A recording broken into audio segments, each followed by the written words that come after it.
नमो नमः सर्वेभ्यः। इदानीं चलचित्र सीरीस् मध्ये एकस्यां चलचित्र सीरीस् मध्ये वयं संस्कृतभारत्याः गीताप्रवेशस्य प्रथमभागस्य द्वितीयपाठस्य व्याकरणस्य अभ्यासम् अधुना अत्र कुर्मः। अस्मिन् चलचित्रे वयं पूर्वरूपसन्धेः पररूपसन्धेः अभ्यासम् अत्र कुर्मः। गते चलचित्रे वयं गते द्वयोः चलचित्रयोः मध्ये चलचित्रयोः मध्ये वयं अ, यडसन्धिं सवर्णदीर्घसन्धिं गुणसन्धिं अ, यान्तावान्तसन्धिं सन्धिं अभ्यासं सन्धेः अभ्यासं वयं कुर्मः कृतवन्तः। अधुना अस्मिन् तृतीयं चलचित्रमस्ति। एतस्मिन् चलचित्रे वयं अस्ति द्वितीयस्य पाठस्य पूर्वरूपसन्धेः पृष्ठक्रमाङ्कम् अस्ति एकविंशति। पूर्वरूपसन्धि पररूपसन्धि वयम् अत्र अधुना पश्यामः। प्रथममहं शेर् करोमि।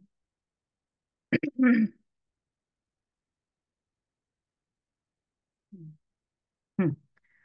वयं दृष्टवन्तः अ, वयं ज्ञातवन्तः सन्धेः त्रयप्रकाराः सन्ति। किञ्चित् किञ्चित् पुनस्मरणं अधुना कुर्मः। सन्धेः त्रयप्रकाराः सन्ति। स्वरसन्धि, व्यञ्जनसन्धि, विसर्गसन्धिः। स्वरसन्धेः अष्टप्रकाराः सन्ति। सवर्णदीर्घसन्धि, गुणसन्धि, वृद्धिसन्धि, जडसन्धि, अयादिसन्धि, पूर्वरूपसन्धि, पररूपसन्धि, प्रकृतिभावसन्धि। ओके। एतेषु सवर्णदीर्घसन्धि, गुणसन्धि, वृद्धिसन्धिं वयं प्रथमे चलचित्रे अपश्यामः। द्वितीयचलचित्रे वयं किं पश्यामः? यडसन्धिं अयादिसन्धिं च वयं दृष्टवन्तः। अधुना पूर्वरूपसन्धि पूर्वरूपसन्धि सन्धिं पररूपसन्धिं च अधुना पूर्वरूपसन्धेः पररूपसन्धेः अधुना वयम् अभ्यासम् अत्र करणीयमस्ति। पूर्वरूपसन्धि पूर्वरूपसन्धेः पाणिनेः सूत्रमस्ति एङ् पदान्तानि। एङ् पदान्त एङ् इत्युक्ते एङ् प्रत्याहार अस्ति। ए ओ एङ् प्रत्याहारामध्ये ए आणि ओ या वर्णांचा समावेश होतो। माहेश्वर सूत्र आपण बघितले 5व्या पृष्ठावर आहे। सो ए आणि ओ तर हे पदांताने म्हणजे हे पदाच्या अंतसंज्ञा आहे तर काय होतं की आणि त्याच्या पुढे जर आकार आला फक्त आकार आला कुठलाही स्वर असं नाही फक्त आकार आला तर त्या आकाराचा लोप होतो आणि पूर्व वर्णाचा आदेश प्राप्त होतो म्हणून याला पूर्वरूप संधी असं म्हणतात. म्हणजे पूर्व वर्ण जो आहे म्हणजे पहिल्या पदाचा जो शेवटचा वर्ण आहे पूर्व वर्ण तो तसाच राहतो म्हणून आणि आकाराचा लोप होतो आणि त्या लोपाच्या जागी लुप्ताकार किंवा अवग्रह असं चिन्ह आपण लिहितो त्याचा उल्लेख होत नाही परंतु ते लिहिताना चिन्ह आहे त्यामुळे ते लिहिताना लिहायचं असतं म्हणजे आकाराच्या जागी अवग्रह असं चिन्ह म्हणजे ते एस सारखं जे चिन्ह दिलेलं आहे हे एस सारखं चिन्ह दिलेलं आहे ते तिथे त्याला लुप्ताकार किंवा अवग्रह असंही म्हणतात. तर आकाराच्या पुढचा जो आकार येणार असतो त्या आकाराच्या जागी आपण अवग्रह लिहितो आणि पहिला जो एंग पदांत जे आहे ते तसंच राहतं म्हणजे आता आपण काही उदाहरणं बघूया. ग्रामे योग अपि म्हणजे ए योग अपि खूप सुलभमस्ति एतद् एषः सन्धिः ए योग अ त्या आता एच्या जागी ए तसंच राहणार आणि अच्या जागी फक्त आपल्याला तो चिन्ह काढायचे आहे अवग्रह तर उल्लेख होत नाही उच्चारताना त्याचा उच्चार होत नाही परंतु लिहिताना लिहायचा असतो. ग्रामेपि सर्व योग अपि सर्वे योग अपि ए योग अ सर्वेपि ए तसंच राहतो आणि अचा लोप होतो या अचा लोप होतो. देवो योग अपि ओ योग अ त्याचा अचा लोप झाला त्या जागी आपण हे चिन्ह लिहिलं आणि वो आता ह्या पूर्वरूप संधी अशासाठी म्हणतात की ओ योग अ मध्ये ओ हे पूर्व वर्ण आहे पहिला वर्ण आहे म्हणून त्याचा आदेश प्राप्त होतो म्हणून पूर्वरूप संधी म्हणतात. कारण आता पररूप जे येईल तेव्हा या दोघांमध्ये हा मेन फरक आहे. ओ योग अ चा ओ ओकाराचा आदेश प्राप्त झाला आणि अच्या जागी हे चिन्ह लिहिलं देवो हरे योग एव हरे एव विष्णू योग अव विष्णु विष्णु योग अत्र विष्णोत्र ते योग अपि तेपि प्रभो योग अत्र प्रभोत्र को योग अत्र कोत्र गुरो योग अव गुरोव आता आपण ह्याच्याकडे जाऊया आपला पाठाकडे पृष्ठ क्रमांक असतील 1 विंशती. त्याच्यात म्हटलेलं आहे की मे योग अच्युत हे योग ए योग हा अचा लोप होतो त्याच्या जागी आपण हा अवग्रह लिहितो आणि एचा एच राहतो म्हणजे एच्या जागी त्याचाच हे प्राप्त होतो तसाच राहत होतो म्हणून आणि ह्या दोन आता ए योग मध्ये ए हा पूर्ववर्ण आहे आणि हा परवर्ण आहे पूर्व आणि पर म्हणजे पहिला आणि नंतरचा त्यामुळे इथे पूर्व वर्णाचा आदेश प्राप्त होतो म्हणून त्याला पूर्वरूप संधी असं म्हणतात. ओके तसंच तुमुलो योग अभवत ओ योग अचा लोप झाला अच्या जागी आपण अवग्रह लिहिला आणि ओ तसाच राहिला म्हणून तुमुलो भवत. हं? हे सोपं आहे संधी दोन संधी म्हणजे इथे आपल्याला सूत्र काय प्राप्त होतं किंवा फॉर्म्युला ए योग ओ चा ए तसाच राहतो आणि अवग्रह लिहायचा आणि ओ योग आला तर तसाच लिहायचा आणि पुढे अवग्रह म्हणजे अचा अकाराचा इथे लोप झाला. ओके आता आपण पररूप संधी बघूया पुढची स्लाइड्स मध्ये. ह्याच्यात पण पररूप संधी पूर्वरूप आणि पररूप मी मुद्दामच अशा जोड्या लावलेल्या आहेत की सवर्ण दीर्घ संधी गुणसंधी वृद्धी संधी हे एक लक्षात ठेवू शकतात. त्याच्यानंतर यणसंधी यांता वांता संधी हे दोन लक्षात ठेवू शकतात त्या हिशोबाने चलचित्र निर्माण केले. आणि पूर्वरूप संधी पररूप संधी हे दोन एक म्हणजे समजायला सोपं जातं किंवा लक्षात ठेवायला सोपं जातं आणि पुढच्या चलचित्रामध्ये आपण प्रकृतीभाव संधी बघू कारण त्याच्यामध्ये 3 संधी आहेत बेसिकली त्याचे 3 प्रकार आहेत. तो हा पररूप संधी आहे.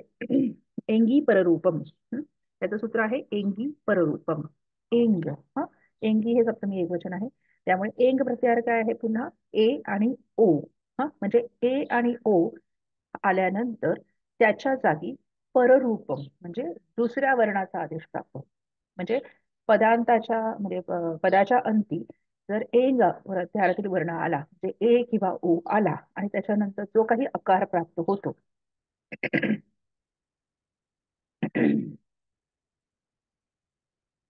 क्षमता जो काही वर्ण त्याच्यानंतर येतो म्हणजे त्याचा आदेश प्राप्त होतो म्हणजे त्या ए किंवा ओ चा आदेश प्राप्त होतो. आता इथे कसं आहे बघा एक्झॅक्टली हे दोन संधी मुद्दामून एकत्र घेतलेली आहेत की ह्याच्यामध्ये उदाहरणांमध्ये जर आपण असं बघितलं की ए योग ओ असं येत होतं किंवा ओ योग ओ असं येत होतं आणि ह्याच्यामध्ये पररूप संधीमध्ये एक्झॅक्टली उलट होतं आहे जर आपण बघितलं क्षमता हा अयोग ओ होतो म्हणजे पूर्वरूप संधीमध्ये हा नेक्स्ट ह्याच्यात येत होता म्हणजे दुसऱ्या वर्णात येत होता आणि पररूप संधीमध्ये हा प्रथम वर्ण पदामध्ये येतो आहे.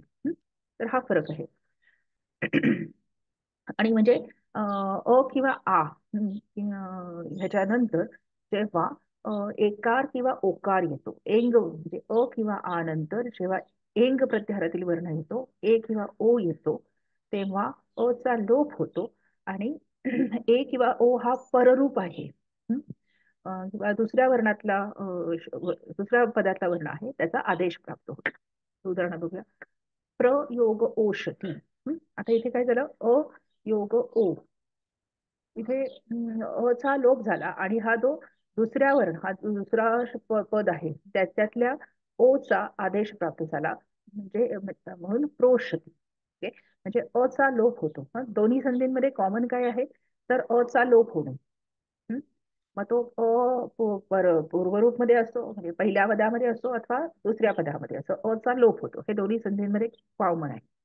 फरक काय आहे दोन्ही संधींमध्ये पूर्वरूप आणि पररूप पूर्वरूप मध्ये हा दुसऱ्या पदामध्ये असतो म्हणजे वर्ण असतो आणि पूर्व पररूप संधींमध्ये हा पहिल्या पदाच्या अंतिम स्थानी असतो म्हणजे पर पूर्वरूप असतो किंवा पूर्व वर्ण असतो. तर हे असं लक्ष ठेवलं तर आपल्याला लक्षात आलं सोपं जातं. उदाहरणार्थ दुसरं पण आहे प्रयोग एजते चा लोप होणार आणि ए हा जो परवर्ण आहे, इथे ए हा परवर्ण आहे. हा, मगाशी जी उदाहरणं बघितली आपण ही वर्षी, तिथे ए, ए, ओ हे पूर्ववर्ण होते. ओके. आणि आताची जी उदाहरणं आपण बघतो आहोत हे बघा, ए, ओ हे परवर्ण आहे. त्यामुळे ए आणि ओ चा आदेश प्राप्त होतो, म्हणून त्याला परवर्ण पररूप संधी असं म्हणतात. पूर्वरूप संधी आणि पररूप संधी. आता ह्याच्यात काय होतं की अचाच लोप होतो प्रत्येक ठिकाणी. म्हणजे तो पूर्ववर्णामध्ये असो अथवा पूर्वपदामध्ये असो अथवा उत्तरपदामध्ये किंवा पदामध्ये असो. कारण च मात्रा छोटी आहे किंवा हा कंठस्थ वर्ण आहे आणि ए ओके तालव्य मूर्धन्य असे आहेत. त्यामुळे त्याचाच आदेश हा नेहमी प्राप्त होणार. तर आता हे ह्याच्यात आपल्याला जास्त अंतर्गत जायचं नाहीये. त्यामुळे प्रयोग एजते प्रेजते, उपयोग ओषती, अयोग ओ, इथे चा लोप झाला आणि चा आदेश प्राप्त झाला. आता हा वर्ण आहे म्हणून पररूप संधी. उपोषती, उपयोग एलयती, उपेलयती. ओके. प्रयोग एषयती, प्रोषयती, हा सॉरी प्रेषयती. इथे चुकून ते टंकण दोष आहे इथे. अवयोग ओषती, अवोषती. आता हे पररूप संधी तुम्ही खूप वेळा बघतात, खूप वेळा बऱ्याच ठिकाणी पररूप संधी झालेल्या असतात. ओके. आता आपण आपल्या पुस्तकाकडे घेऊया. हा पररूप संधी इथे पण बरीच उदाहरणं दिलेली आहेत की प्रयोग अयोग ए. हा आता ह्या चा लोप झाला आणि हा जो पर वर्ण आहे त्याचा आदेश प्राप्त झाला ए, म्हणून प्रेजते किंवा म्हणून याला पररूप संधी असं म्हणतात. इथे पण उपयोग औषधीमध्ये अयोग ओ आहे. चा लोप होतो आणि ओ हा आदेश प्राप्त होतो. हा वर्ण आहे म्हणून पररूप संधी. तसंच शिवाय ओम नमः. अयोग ओम, चा लोप होतो, ओमचा आदेश प्राप्त होतो. म्हणून आपण आपल्याला सूत्र काय मिळालं की अयोग चा चा आदेश प्राप्त होतो. अयोग ओ मध्ये चा आदेश प्राप्त होतो आणि किंवा ह्याच्यामध्ये जर ओम असा जर म्हणजे ओम जर मिक्स करायचा असेल, ओमचा संधी करायचा असेल तर ओ हा आदेश प्राप्त होतो आणि म राहतो पुढे, तर तो दुसरा वर्ण आहे म्हणून. ओके. पण आता याला ना काही अपवाद आहेत. या पररूप संधीला.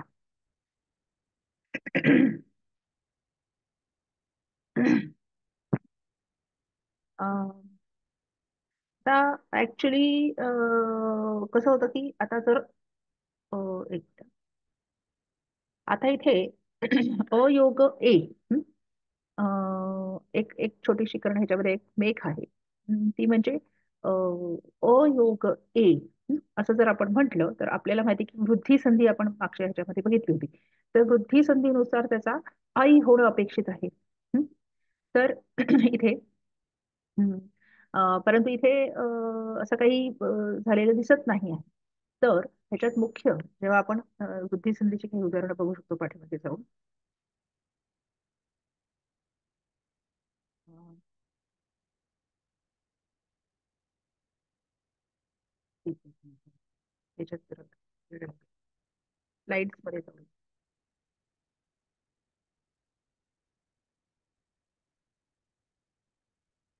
कारण काही गोष्टी नंतर आपल्याला समजत नाही बरोबर. समजा आपण स्लाइड्स मध्ये जाऊ.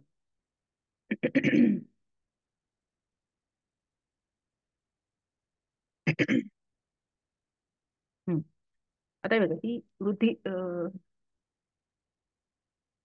ही वृद्धी संधी होती. इथे सुद्धा काय आलं होतं बघा की किंवा नंतर जेव्हा ए येतो तेव्हा ऐ होतो. ओके. आणि किंवा नंतर जेव्हा ओ येतो त्याचा औ होतो. ओके. तर आपण असं वृद्धी संधीमध्ये शिकतो.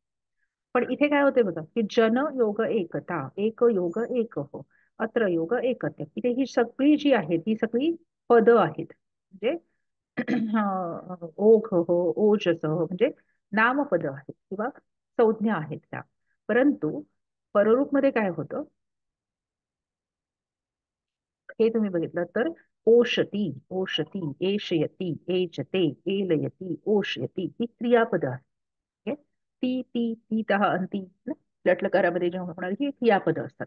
त्यामुळे ह्याच्यात मुख्य फरक आपण एक लक्षात ठेवायचा की जेव्हा अशी हे येतील काय म्हणू आपण त्याला नामपद येतील.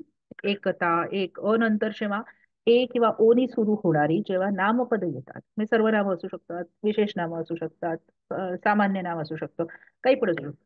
तो एव एष एव ओषधी ही ओघ ही नामं आहेत. ह्याच्यामध्ये क्रियापद दिसते का नाही. तर त्यावेळेला नंतर जेव्हा ए किंवा उकाराने सुरू होणारं जेव्हा नामपद येतं, तर त्यावेळेला आपल्याला वृद्धी संधी करायची आहे. ओके. आणि जेव्हा ए नंतर आपल्याला जेव्हा ए किंवा ओ ने सुरू होणारं जेव्हा क्रियापद येतं, ओके, त्यावेळेला त्याचा आपण पररूप संधी करायचा. तर ही एक छोटीशी गोष्ट आपल्याला इथे लक्षात ठेवायची. आपण आपल्या पाठाकडे जाऊया.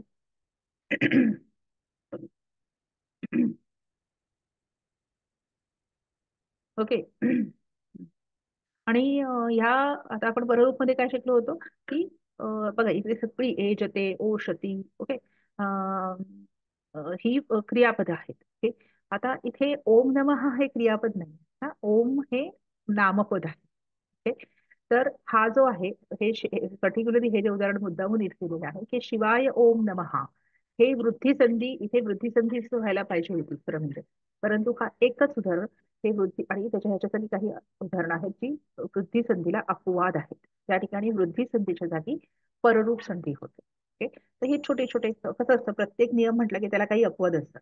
तर हे काही अपवाद लक्षात ठेवायचे. हे वृद्धी संधीचं अपवाद आहे. पण सामान्य नियम काय सांगतो की जेव्हा नंतर जेव्हा नामपद येतं, कुठलेही सर्वनाम नाम, तर वृद्धी संधी होते. आणि नंतर जेव्हा क्रियापद येतं तेव्हा त्याचा पररूप संधी येतो. ए आणि ओ ने सुरू होणारं क्रियापद जेव्हा येतं तेव्हा त्याचा पररूप संधी होतो. आता हे आपण बघितलं, पण ह्या नियमाला आपण काही दोन क्रियापदे अपवाद आहेत. हं? इथे एकारादौ इण धातौ एध धातौ च परे पररूपम न किंतु वृद्धी एव म्हणजे अ, एकारादौ एकाराने सुरू होणारा इण धातू आणि एध धातू हे दोन ह्याला आपलं अपवाद आहे. एकार आणि ओकाराने सुरू होणारे अन्य धातू आहेत म्हणजे जास्त नाही आहेत पण आहेत. आणि त्या दोन धातूंमध्ये तीन धातू आणि एध धातू हे दोन अपवाद आहेत. मी मुद्दाम हे सारखं सारखं सांगते पण जेणेकरून हे लक्षात राहावं. सो इथे उपयोग एती आलं. ओके. तर त्याचा आपण मगाशी इथे वरती जसं बघितलं तसं प्रयोग एजतेच प्रेजते व्हायला पाहिजे. तसं इथे उपयोग एती एतीच उपेती व्हायला पाहिजे. अयोग ए अचा लोप आणि ए तसाच राहिला त्यामुळे उपेती व्हायला पाहिजे. पण इण धातू हा ह्याला अपवाद आहे. त्यामुळे अ, अयोग ए इथे जरी एती हे क्रियापद असलं तरी ते नामासारखंच त्याला कन्सिडर केलं जातं आणि त्याचा वृद्धी संधी होतो. त्यामुळे अयोग एचा ऐ होतो. है ना. ह्याच्या स्थानी या दोन च्या स्थानी अयोग एच्या स्थानी ऐचा आदेश प्राप्त झाला वृद्धी संधीच्या नियमानुसार आणि त्याचं रूप झालं उपैती. ओके. तसंच एध धातूचं पण आहे. प्रयोग एधते. ए अ, अयोग ए आले आहे तिथे त्यामुळे अयोग एच्या जागी ऐचा आदेश.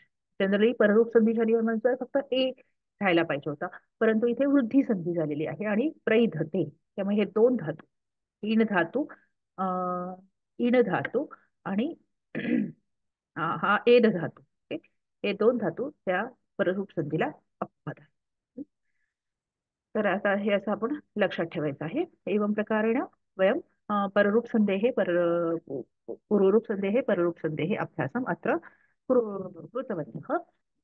अग्रिमे चलचित्रे वयं प्रकृतिभावसन्धेः अभ्यासं वयं करिष्यामः. तस्य तस्य त्रयप्रकाराः सन्ति. प्रकृतिभावः सन्धेः त्रयप्रकाराः सन्ति. अतः अन्यं चलचित्रं वयं करिष्यामः.